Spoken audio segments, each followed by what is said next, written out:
शेख सादी लिखते हैं कि एक बार मैं एक जंगल में एक बूढ़े शख्स के यहाँ मेहमान ठहरा। उसका एक बहुत प्यारा खूबसूरत नौजवान लड़का था। वो बूढ़ा शख्स बहुत ही मालदार था। वो अपने बेटे के बारे में बताने लगा, कहने लगा कि मैंने इसको अल्लाह ताला से बहुत दुआएं मांगने के बाद इसको पाया है।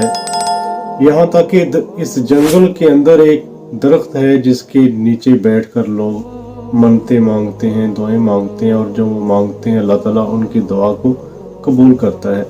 तो वो बूढ़ा शख्स बता रहा है शेख सादी को कि मैंने उस दरख्त के नीचे बैठकर कई रातें अल्लाह ताला से गिड़गिड़ा कर इसको मांगा।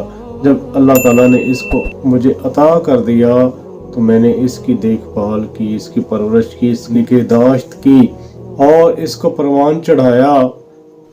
शेख सादी कहते हैं कि मैं बाहर आया तो मैंने उस लड़के को ये कहते हुए सुना कि वो दरख्त का पता चल जाए जिसके नीचे बैठकर दुआएं मांगते हैं और वो कबूल हो जाती हैं, ताकि मैं उस दरख्त के नीचे जाकर बैठकर दुआ मांगूं कि मुझसे अल्लाह ताला इस बुढ़े को दूर कर दे, इसने मेरी जान खाई हुई है। तो नाज़रीन कराम, बात करने का मकसद ये है कि नाखल्फ बेटा और नाखल्फ औलाद ये इंसान के लिए दुनिया का सबसे बड़ा गम होता है। और उस बेटे के लिए देखें, हैरत वाली बात यह है कि वो शख्स जिसने उसको तमन्नाओं के बाद, दुआओं के बाद पाया, लेकिन बेटा आगे से किस तरह की सोच रखता है। तो ज़माना आजकल इसी तर्ज पर चल रहा है। औलादें नाखल्फ पैदा हो रही हैं और वो बूढ़े अपने माँ बाप की देखभाल, उनकी खिदमत करने का जो मौका अल्लाह ताला उनको फराहम करता है उसको गवा देते हैं और उल्टा अपने वालिदैन की नाफरमानी करते हैं।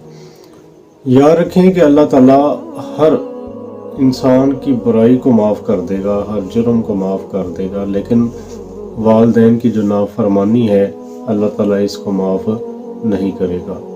इसलिए कोशिश कीजिए कि जहाँ तक हो सके अपने वालिदैन की खिदमत कीजिए, उनका सहारा बनिए, उनको धत्कारिए मत, उनको परेशान मत करें।